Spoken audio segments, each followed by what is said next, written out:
Hello, everybody. So we have Dr. Lisa Wagner from Shriners. So we get to work with her and her team with our daughter. So if you guys have not connected with her, then I would highly suggest that you connect with her and the rest of the Shriners team. Today she's going to talk to us about splinting and upper orthotics. Okay, so yes, this year, Michelle, when we do speak to the church, we talk about splinting. And I was like, splinting to AMCs? You all know splinting, you all have it. So I'm hoping this is a little more of a kind of, let's go back and forth, let's discuss and dialogue. And I thought I would just kind of break splinting down. So my title is Upper Extremity Orthotics Everyone, because basically I think everyone has been touched with orthotics at some point. Like I said, trying to come up with something new or trying to decide what area of splinting to discuss. I thought, well, let's go ahead and just start off and go over just basic material, because why do your therapists choose what they choose, or, why did they get a blue one and I got a green one, or things like that? So maybe we'll just go to the basics of that. Then I thought we would look at the purposes of orthotics, so why are we doing splints at what time? And then kind of just touch base on some alternative options. But once again, I want this to be very back and forth, and any questions that you have, let's please go over that, or any tips or tricks that you've had trying to keep splints on, because I also think that our children are wonderful Houdinis, and by the time you figured out how to get it on, you come back and it's off, and you're like, wait, it's upside down and backwards, and this is not the way I started it. So let's see if we can go from there. Just overall looking at things, try it again. There are multiple types of arthrogryposis. We're aware of that. However, the one common denominator is multiple joint contractures. And once again, we're talking ANC, so they could be joint contractures and flexions. They could be joint contractures and extension. Elbows are flexed, elbows extend. So there's a whole gamut out there. How these joint contractures present and how they're addressed are as diverse and as wonderful as this population that we serve. And so one intervention is splinting, and that's what we're going to kind of touch base a little bit with today. So as I said, we're kind of over just basic orthotics. All right, so orthotics in themselves can be very diverse. All right, so we use, when you go to your therapist for splinting, we use a low temperature orthotic. Okay, so if you go to P&O for your abrasions and all those are high temperature, so they're like hundreds of degrees. Whereas OTs use a plastic material that you put in boiling water, heat it up, and that makes it soft and malleable, and that we can mold it right then and there for your child. That being said, the plastics come with a whole variety of purposes. And so when we're taught in school, we're given all these little samples. So some of them are more moldable. Some of them are more drapable. So some of the plastics you put on, and it just drays down. Well, if you're trying to get a hard fix, you're going to be pulling that splint, and you've almost got a splint 3 times the size that it was. So you want to look at what property it has.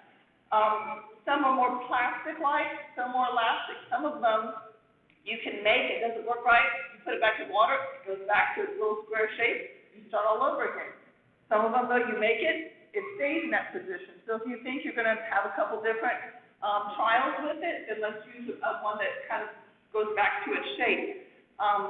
Some adhere to themselves, some do not. So some of them that are 2-part splints that you put on one section and you put on the thumb part, you don't want that to adhere because you're just molding it and it sticks. That wouldn't be right.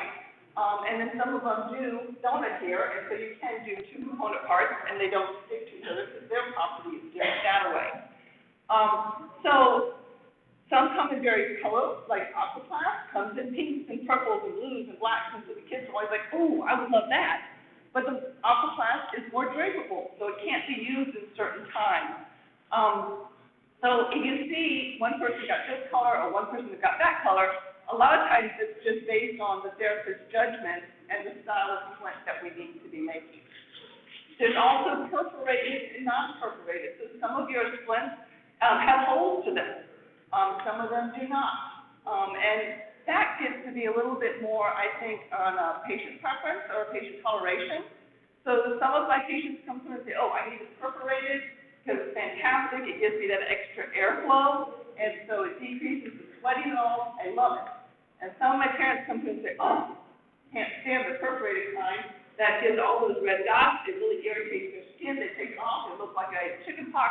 I don't want that. So let your therapist choose the style or the type of material they want or the qualities that they want.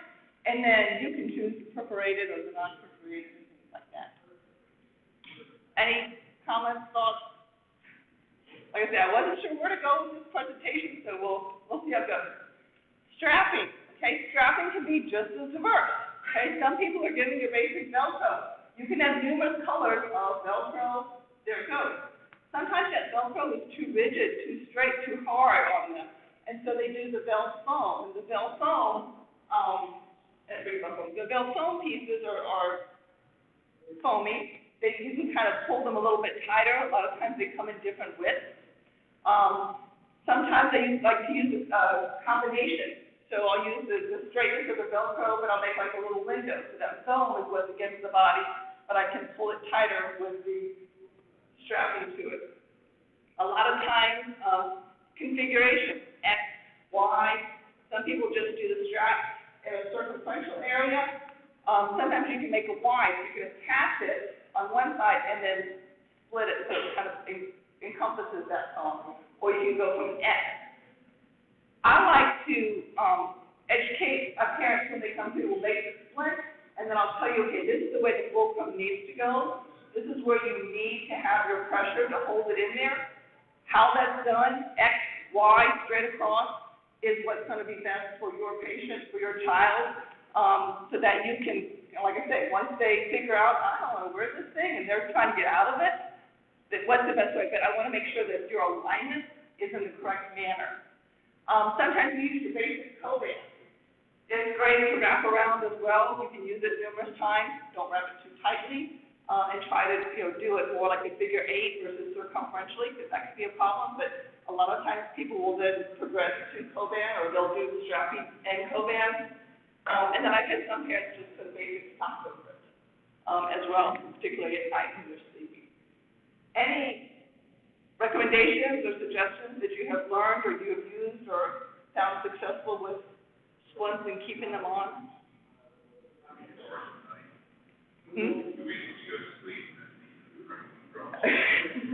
After they do, that's right, yep.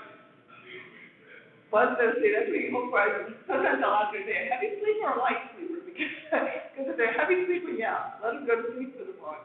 Yes, sir. I think what we observed was the initial thing was lasting like material, and then the Velcro on it, after that, it was breathable. And after we got the break, that's that was you get in your neck, right? Right. It's that heel frame, kind of that's a nice piece. It has a little bit of a give. It just watch how, but you have to use it so that we can keep it tight there. Wonderful idea. Oh, yeah. Nice.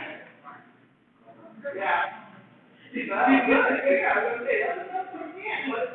What is comfortable or not? Okay, so yeah, to know that there's a lot of different strapping. It's not like, oh, I didn't know exactly where to put the strap. The idea is think through the line of fold, the fulcrum that we want. Think about kind of your physics, and let's go with that. And then what is the best way? What is the best way to strap that on? So hopefully your OT will teach you that line of fold, where you want the pressure to be at. What is the area that is correcting? But then the type of strap or the place of the strap or the configuration of strapping is what's going to be best for your family and your child. Lined and not lined. So sometimes you'll see one and they've got all the moleskin on them. Sometimes you see them and they don't have any moleskin on them. Sometimes there's moleskin on the edges. Once again, over the years, I've learned that's a lot of the patient preference. So I have some people come to and say, oh, you are going to moleskin that, aren't you? And I'm like, oh, I'd be happy to. Moleskin is great because it's nice and soft, it's comfortable, it absorbs the sweat, it's wonderful. I need the moleskin. And I have some parents that come to and they go, don't put that moleskin on, please. It absorbs the sweat, there it all sits, and when I take that off, you know how brown and nasty that is. Oh, I can't stand it. Or when you put that moleskin on, oh my goodness gracious, it just makes it so much more hot for my patient. Oh, we don't like that, so don't put the moleskin in. So I learned with the moleskin and the foam and all, it's a lot more a patient preference, the child's skin coloration, what is your family, where do you live? I mean, if you're living in Florida, some of my patients are like, no, just use that hard plastic, use the perforated, I'll be great. So that's not necessarily the moleskin part is not part of the correction, all that. It's more of aesthetic or comfort, what's going to be best. Some people just like on the edges, and when they slide it on, or with the growth, they have that little bit of foam or moleskin. Anybody thoughts on moleskin or the lining? Okay. It's kind of nice when you don't moleskin just because it's so hard to put on it. It sticks to everything, so it's a challenge. And then we have splints called static and dynamic. And your static is just your basic static, no moving parts. So your real cock-ups that everybody is probably worn, but then more your static splints. And then we have the dynamic, and they have a moving part. So a lot of times when you're working your elbows and you're trying to get more flexion or so, those will have dynamics, so they're able to be moving. And that we can make either one of those. And a lot of times the dynamic, then we'll also partner with P&O because they have a lot of different hinges. I mean, that we can kind of put those together. Okay? So that's our basic, the materials that we're working with splints. All right, so then when we look at overall orthotics, they need to be lightweight, durable, and washable, kind of what we're looking at. And I love this quote, it's 1985, but, it was a good year to go to school. So they fulfill a purpose in simplicity without losing functional purpose or creating dysfunction. So sometimes you can say, oh, we only create splitting and here's the child walk. Like, what do I do now? I can't do anything. My goal is not to create a function. My goal is to give you a functional purpose with that splint, and keep it simple. So we can just go on with our daily life, create a purpose, move on from there. So we have 3 different kinds of splinting that we're looking at. First one, I think we're most familiar with, is corrective. So you force the involved joint into optimal alignment. We're going to talk about protective, where you're going to protect the weak muscles from being overstretched. This is usually following surgical procedures to protect your surgical intervention. And then we have supportive. And these are going to support a weak joint, placed in a functional position for use of fingers or thumb to perform grasp or prehension patterns. All right, so let's start with our corrective. I think this is the one that we're all most familiar with. So force the involved joint into an optimal alignment. We're most of these, this is what we start with day one. Usually when the babies are born in the NICU, you get some sort of corrective splint that's placed on them.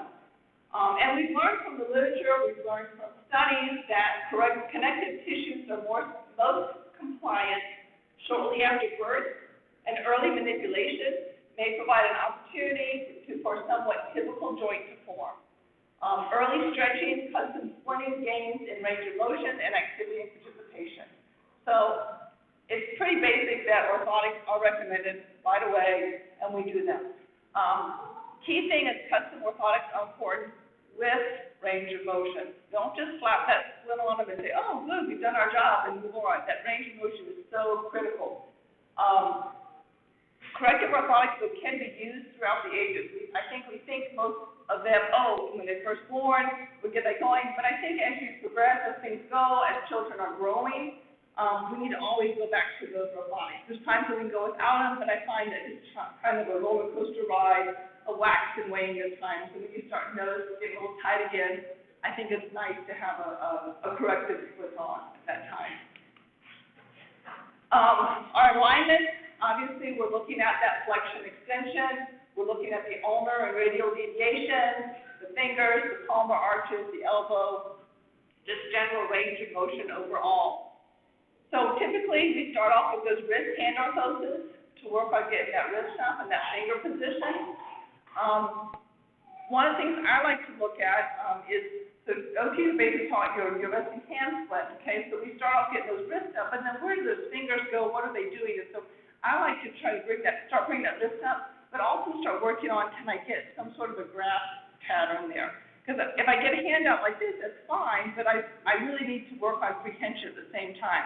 So I like to bring up and then kind of work on my arches in there, work on that graph, work on getting us a functional hand to be using for pinching and grasping as we progress. Our elbow orthotics, these you need to proceed with caution, and particularly work very well like with your surgeonal to find exactly where that anatomical alignment is, particularly with our kids that are in the full extension, because we don't know when they're in that full extension, are we actually doing range of motion in the flexion extension, or are we just making them worse in the ulnar and radial deviation? So that is a little bit challenging to tease out. So a lot of times we won't do the elbow orthotics right away. You'll see the wrist and hands one on first, but our elbows will come a little bit later when we start to see, oh, here's a little bit of that bend, and this, we know we are in correct flexion and extension alignment. When to wear, okay? Well, different schedules at different times. So some camps will say you need to wear 24/7. And so let's put that baby on that split, let's get it going. And some people will say, no, not 24/7, because then you take away all that sensory input. You take away that playing with their hands, the range of motion, the touching, the holding. Your new baby is always playing with it all. So I think it's very important to have that splint on as much as possible, but don't forget or neglect that sensory input. So depending on where you go, what facility you're at, you'll have different times, particularly in that infant stage of when to wear. Then we typically progress to the nights and naps. As we said, we don't want to create dysfunction, so why would you have these resting hand splints or these rib cock-up splints when the children need to be functioning and doing things? So let's just do it at nights and naps. They fall asleep, put the splint on them, or when they're doing that way, they're getting that nice, prolonged stretch, but it's not interfering with their function. And then, as this child here, he's got the head, helmet on, he's got violent hand splints, he's got foot splints and all, and this family's like, this is too overwhelming. And so alternate that. So sometimes we'll say, okay, put the right hand splint on and, the left leg, or do one side or the other side, do uppers and then lowers. And sometimes we kind of work with the families on that. The idea is that at some point, let's get a nice prolonged stretch in, but let's also work with your family. What do your families need? What works best for your home? If your child is not sleeping with the splints on, good gracious, you need sleep. So let's try and find a balance and try to work together as to when we can. Or maybe it's a matter of, okay, where are these? We watch our favorite show or something like that. So let's dialogue some more on that and kind of work together. Any thoughts on corrective splints? Any comments on corrective splints? Like, dislike? Everybody's been there and done that. Yes, ma'am. I just want to mention, my daughter's 45, and her feet, if she doesn't wear, she has one splint on her one leg, and then the 2 feet is different. The one foot, she has to use the corrective splint. She wears it for half an hour in the morning, and then she wears her other splint that isn't so corrective for the rest of the day.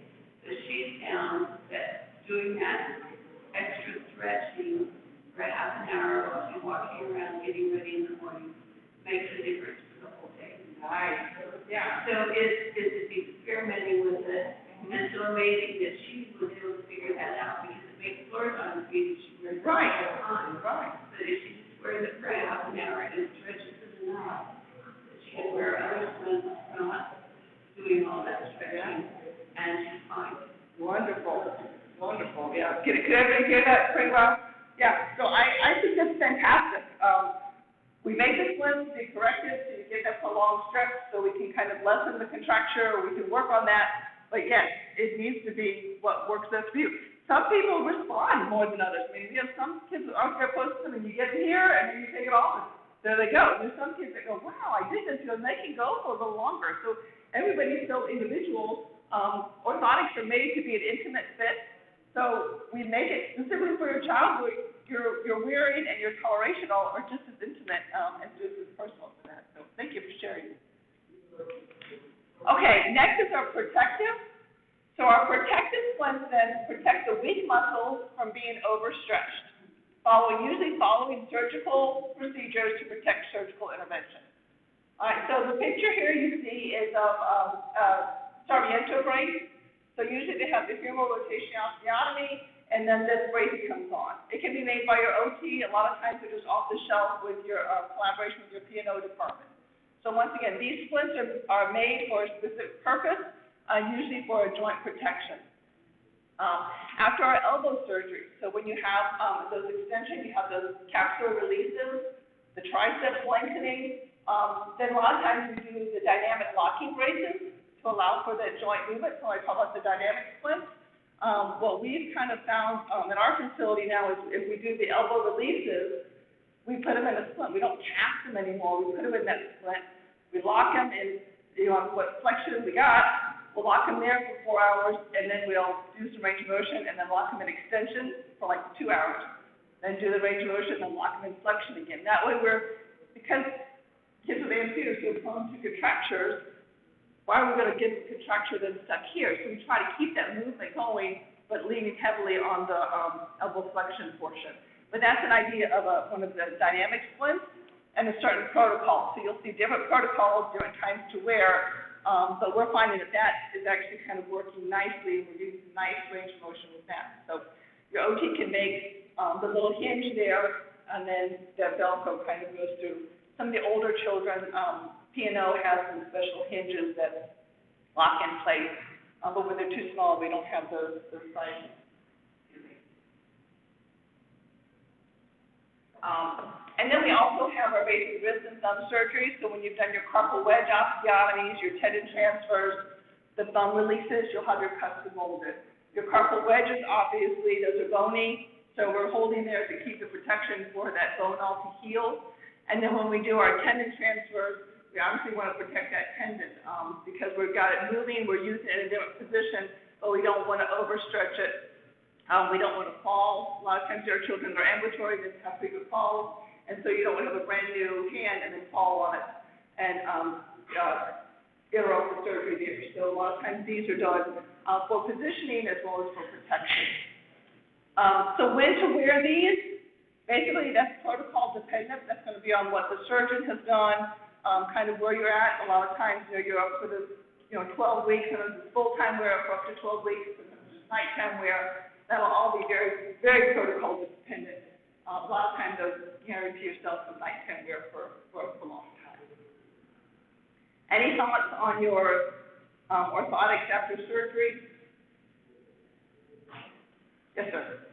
Can you talk about a little bit about you mentioned you're far away from the hospital, like I know you were set out, and that kind of process of things not working here. Like that. Right. So, a lot of times, like when you have your surgery, we'll have you come in, like for our hospital, do the splinting, and then give you like a day or so, and then send you home. A lot of times, this split is all done and made, and you have your protocol. So if there are just little tweaks and all that, we try to dialogue with your community therapist, and so they should be cognizant of just basic splitting, so they can make some of the adjustments. They can make some little minor things down the way, without hopefully having to drive 7 hours back to go, oh, well, I just need to sit this out a little bit more. And then once you get hopefully through the educational, you understand the line of pull and where things want to be there so that you can make some adjustments there. So I like to usually keep you like a day, and that way you'll try it at night, make sure you put it on, take it off, all that kind of stuff, and then finish up in the morning and make sure there's nothing else we can do. All right, then we have supportive. This is where we said support a joint that is weak, placed in a functional position to permit use of fingers, thumb, full range of motion to form rash and prehension patterns. These are kind of more of my favorite kind of splints because this is when you can really get creative. So as you were saying, we have like the neoprene Venic style, kind of help with that thumb position and the wrist position. That just kind of helps get that indwelling thumb out and do things like that. But then because they're custom molded, because they're low temp, we can kind of help with anything. So it's one of those things like if you can imagine it, then let's try it. And then when you wear these, so this is activity dependent. So these are going to be like, I want to do this, my hand is not in this position, what can I do and how can we create something fun? So like this one in particular, this child doesn't have the pinch and all to write, but they've got good control, they've got good movement otherwise. So we formed the orthotics on the top. This is one of those materials that sticks together, so we could take another piece. So you take this piece of your orthotic and just stick it to it. You kind of stretch a little and stick it there, and then it's got a little clamp to it, so they can, it's formed up. The pencil goes just here where you would do your writing. We put any kind of pen size in it, you can do the clamp, and then the child can write just fine. Is it corrective? No. Is it protecting during surgery? No. But is it supportive? Is it helping you accomplish the task you want to? So when you're working with your therapist on splinting, yes, we need to keep reminding ourselves that we need to work on those joint contractures, but I also think that a OT can do with splinting is kind of create and come up with some ideas to do. So these are some other different ideas. So this is a child that had the grasp, but wasn't really able to maneuver their arms very well. And so this piece of foam almost creates like a hoverboard. So it's got a coating on it, and then we rounded it so the arm would slide in there. And then we gave it all the like the beveling to it, so it could go back right, kind of the supination pronation that you need. But then we also rounded it here, so that when she wrote, she could lean forward and write. And then that surface, because we took away some of the surface, she could hold her pencil and then do her writing without having to totally always be moving her hands around. So that was kind of exciting to sort of play with. Very low tech. For those of you that were in there with Teresa, she did a great job of all the different things you could do with C-clamps and lock line and all that. So the one in the middle is a clothespin. So they don't have a good grasp, but you put the pencil in the clothespin, they hold the clothespin, and then we just put another like a hair stretchy thing and wrapped it around the wrist, which kind of keeps the pencil from going places, and then they can write with that. Very low, doesn't really take an orthotic, but it's kind of in that splinting realm, and once again, we're just trying to look at do I not have enough hand strength? Do I not have enough of the movement of my hand? Do I just have enough, I have the ability to hold it, but I don't have the control? So we kind of look at all those activities and then say, what can I do orthotically or with areas that I can work on that? And then with writing there on the right, we just took Velcro pieces, cut a little thin, put them through a bead, and then she could pick her hands up and move them all around. Very low tech. I think Mimi probably made 1 million of them and passed it around to all kinds of people, but it served her purpose because she was always moving all the little pieces all up, and they were easy to make, and she could get from point A to point B. So supported ones, I think, are a lot of fun to do. Anybody using any kind of different one or have anybody creatively make a fun splint?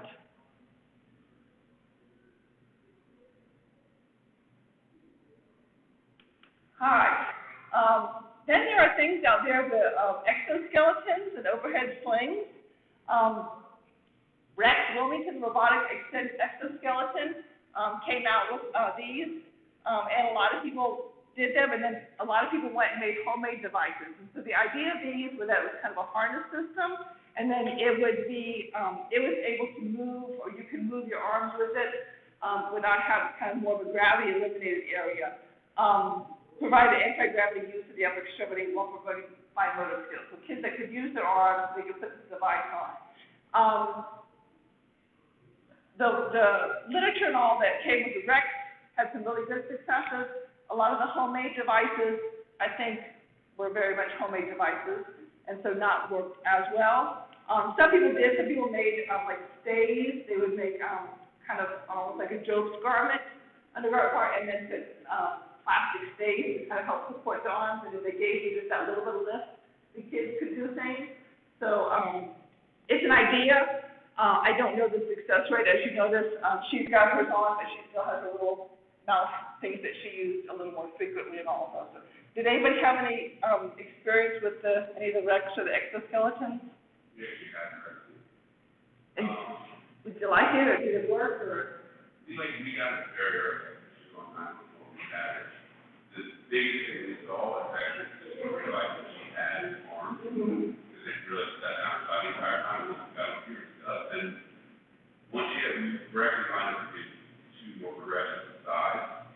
Truthfully, what we need out of the first progression, I don't think we got more out of it, was that realization, and actually start trying to do stuff on our own without it, where we saw great leads, but then didn't necessarily help bring any muscle or anything like that, but not necessarily trigger something or anything, and I can use it for something other than just slapping against the wall and trying to walk around, so. Great. Then we actually got that before, so, we kind of did things, just kind of letting her realize that she had the there. Yeah. That's a good way, and I do like that analogy. A lot of people, kind of aside from splinting, but a lot of people will talk about adaptive equipment, and there's all this adaptive equipment. Oh, let me give you this dressing stick, let me give you this, let me give you this.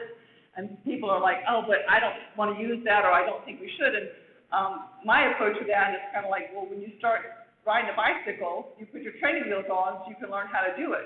And so if I can give you adaptive equipment, if I can give you a device that kind of says, oh, I have these hands here, oh, look, this is what I use to help push here, then I find kids with ANC are a lot more ingenious, and they're going to say, I can do this, but you know what, if I use this chair, I could do that too, or I could just shimmy against my bathroom counter. And so I find that sometimes the devices that we come up with, or the orthotics or the splinting, also just kind of promotes or stimulates them to that next level, going, maybe I could do this, or I have the capacity to do this. So I think I like that idea with the reps.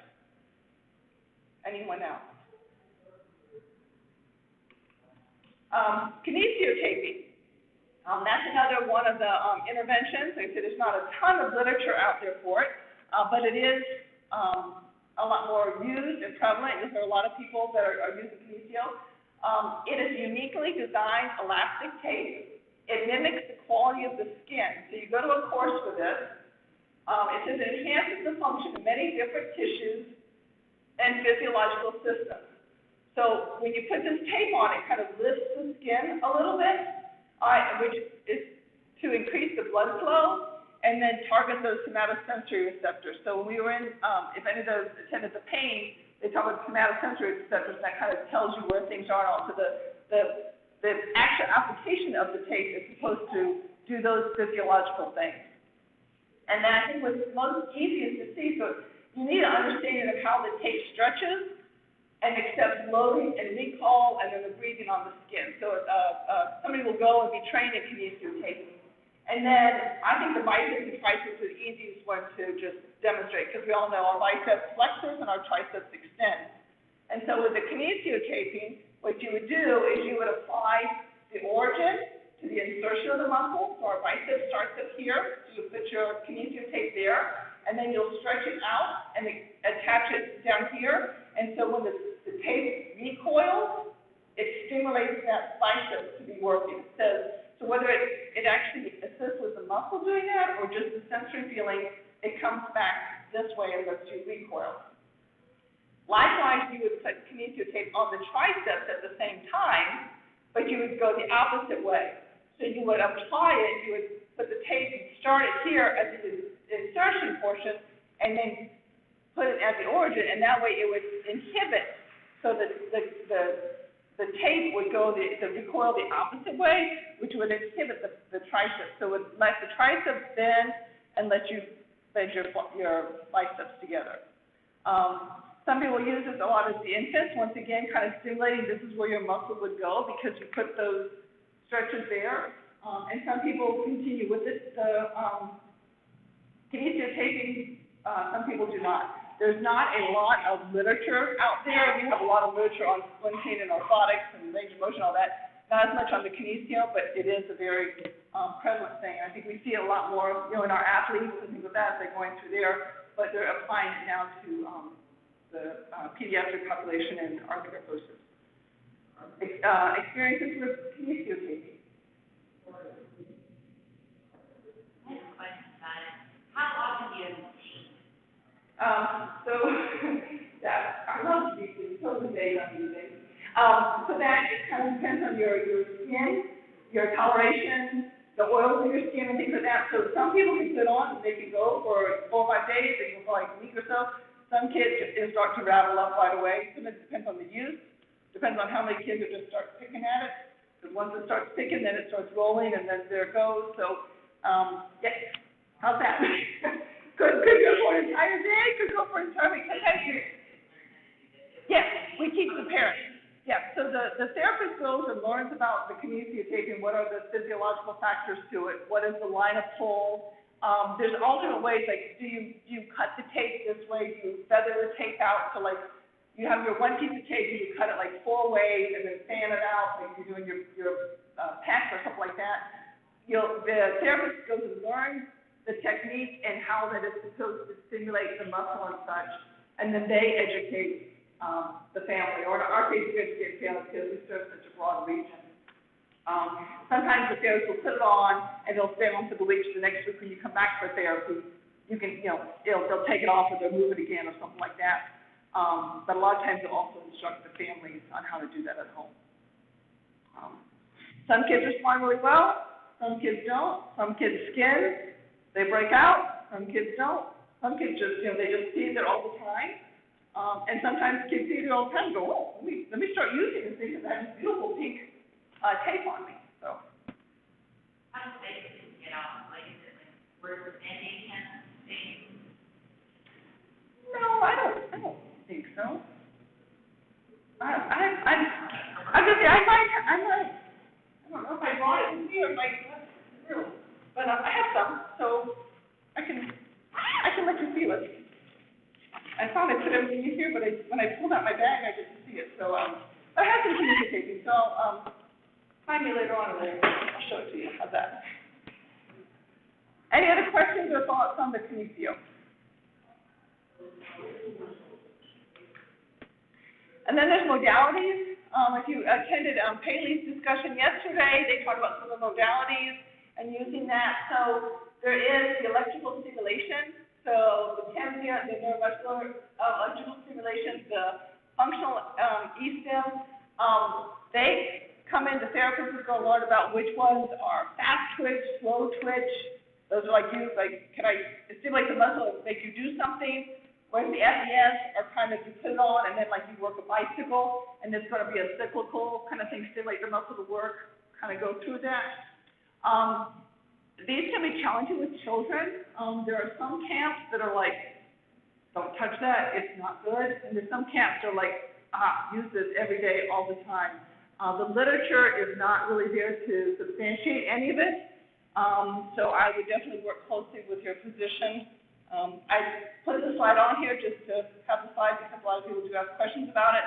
And like I say, the people that do use it and feel it stimulates well are there for you, but there's some that just say, I would not use that at this point. So I don't use the E-stim a lot. I like to do a lot more of the splinting and the massage, the kinesio, things like that. So, and that's basically what I had for splinting today.